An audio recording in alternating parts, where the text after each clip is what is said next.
Well, Betty, perhaps that is a question that will be answered later on in the day as the crowds continue to gather here at the Uhuru Park. At the moment, the field is rather still scarcely populated, although we've been able to see a few of the NASA supporters try and make their way to this particular area as per the instruction of the Siaya senator yesterday. Right. So right now we're trying to see a few of the crowd members here actually trying to gather with their vuvuzelas, whistles, as they try to get that psyche and morale to try and continue with the street demonstrations. And that shot that you're seeing right there of that car, of the Harrier car, is believed to be the GEM Member of Parliament, Elisha Odhiambo, who is since joining this particular group here to try and consolidate as many supporters as they can to try and push for electoral reform. So let's see if we can be able to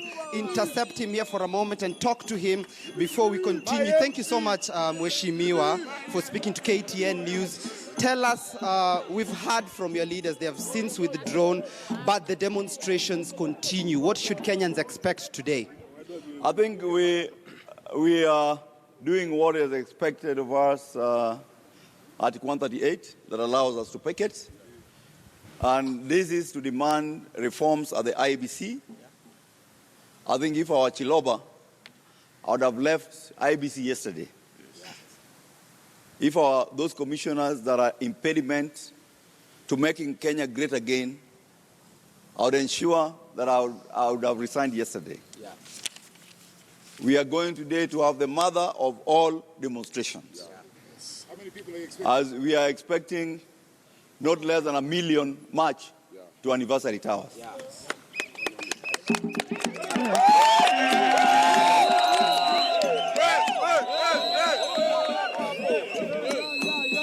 And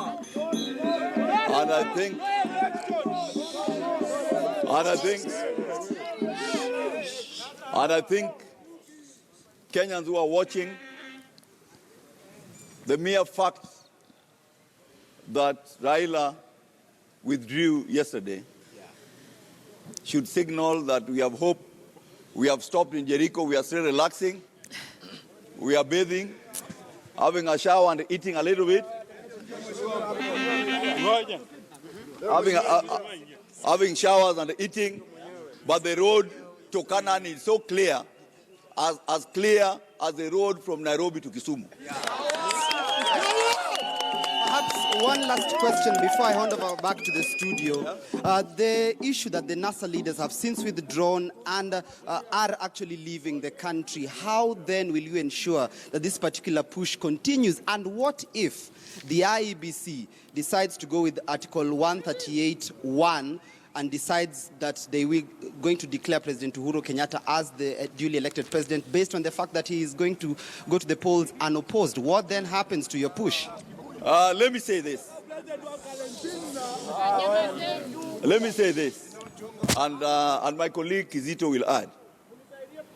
Article 138, the article that was used by the Supreme Court and IBC in the judgment was Article 138 of 1B. But that is non-existent because there was a corrigenda. So we are talking about Article 138, 8B. Article 138, 8B is so clear that when one candidate withdraws from the 26th, IBC has 90 days to plan for a fresh nomination process and an election for the Republic of Kenya. And what we are saying, that before the 26th, we want a reformed IEBC. And we are saying, Chiloba must go! Chiloba must go! All right, fair enough.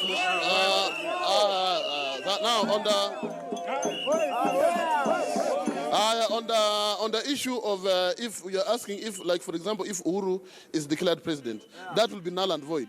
In the first place, that issue of Article 138 was cured by the Attorney General himself when he moved to the Supreme Court 2013 in a case Uhuru versus IBC and others. And it was declared that if one candidate withdraws from presidential race, then the election is cancelled, and then a fresh election is conducted within 60 days. So that one gave effect to Article 138. So that one is already as good as there. And I want to put it very clear that what we are doing here as what Mheshimiwa Raila Odinga is not a young man. Raila Odinga is an old person. He's around 70 years. There's nothing that can excite Raila Odinga. He's not even a good girlfriend. He's not even afterward. Raila is fighting for the rights of Kenyans. Wow. Yes. Raila would like to see a free and just Kenya. Justice in Kenya for all. Yeah. He wants that if this IBC, if election is conducted and that Turkana wants to be a president, Raila would like to see that Turkana being president because of the will of the people. Yeah. Not some people circumventing the law. And I want to put it to Jubilee people.